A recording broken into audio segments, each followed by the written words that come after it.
So this is the question number 29 from 2023 midterm evaluation paper, and this question comes under the topic loops in Python.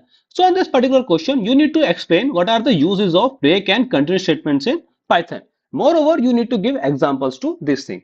तो break और continue statement दोनों ही क्या काम करती हैं, आपकी जो नॉर्मल फ्लो है आपके प्रोग्राम का उसको क्या करती है, चेंज कर देती है। ब्रेक क्या करती है, आपकी जो लूप है उसको एग्जिट करने में हेल्प करती है। ऑन दी अदर हैंड जो कंटिन्यू स्टेटमेंट है आपकी based on the condition it क्या करती है, आपकी जो रिमेनिंग स्टेटमेंट्स हैं किसी लूप के अंदर उनको क्या कर देती है, स्किप कर देती है। Now let's go into the detail about this break and continue statement. तो जैसे मैंने आपको बताया क्या करती है, आपकी जो नॉर्मल फ्लो है आपके प्रोग्राम का उसको क्या कर देती है, ऑर्डर कर देती है, यानी कि चेंज कर देती है।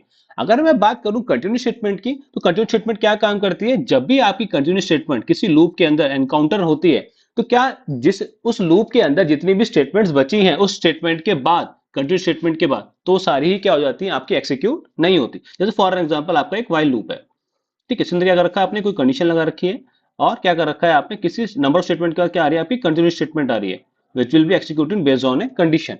तो उस जैसे ही कंटिन्यू स्टेटमेंट एक्सिक्यूट होगी आपकी या एनकाउंटर होगी तो जो बाकी की स्टेटमेंट्स हैं आपकी वो एक्सिक्यूट नहीं होंगी। ओके, नाउ अगर मैं बात करूं ब्रेक स्टेटमेंट की, तो ब्रेक स्टेटमेंट जब भी एनकाउंटर होता है तो क्या होता है, आपका जो लूप का एक्सिक्यूशन है वो क्या होता है, आपका टर्मिनेट हो जाता है। ध्यान दीजिएगा, जो ब्रेक स्टेटमेंट है वो क्या करती है, आपकी लूप से एग्जिट करने में हेल्प करती है। ऑन दी अदर हैंड जो कंटिन्यू स्टेटमेंट है वो क्या करती है, आपकी जो प्रोग्राम कंट्रोल है आपका वो क्या करेगा, जो रिमेनिंग स्टेटमेंट्स है उनको स्किप कर देगा और कंट्रोल कहां चला जाएगा, वापस से स्टार्टिंग ऑफ द इटरेशन। ठीक है, तो जैसे एग्जांपल के लिए अगर मैं बात करूं, मैंने एक लूप ले रखा है, इसका वैल्यू क्या है, फॉर आई इन रेंज 20। अब मैंने क्या कर रखा है कि अगर आई की वैल्यू 5 आएगी तो क्या करूं, मैं उसको कंटिन्यू कर दूं। तो इसका मतलब क्या है कि मेरा लूप कैसे चलेगा, 0 से लेकर 19 तक, और जैसे ही वैल्यू मेरी क्या आएगी 5, तो वो वाला आगे की जो स्टेटमेंट्स है मेरी 4 5 6 ये सब क्या होंगी, एक्सिक्यूट नहीं होंगी। ओके, तो इफ यू सी, क्या अगर आप आउटपुट देख रहे हैं तो क्या आ रहा है आपका 0 1 2 3 4, लेकिन जैसे ही 5 आया तो 5 के अंदर क्या हुआ, आपकी जो लाइन नंबर 6 है वो एक्सिक्यूट नहीं हुई।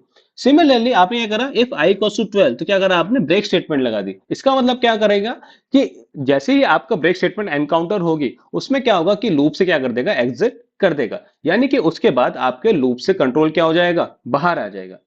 I hope you got an idea कि ब्रेक और कंटिन्यू स्टेटमेंट होती क्या है, ये कैसे काम करती हैं। Now, based on the similar concept, we have a practice question for you. You need to answer this one in comment box. What will be the right answer for this one? Okay, guys, then that's it for the day. If you have any doubt regarding this one, feel free to ask in the comment box. Okay, then thanks for your time.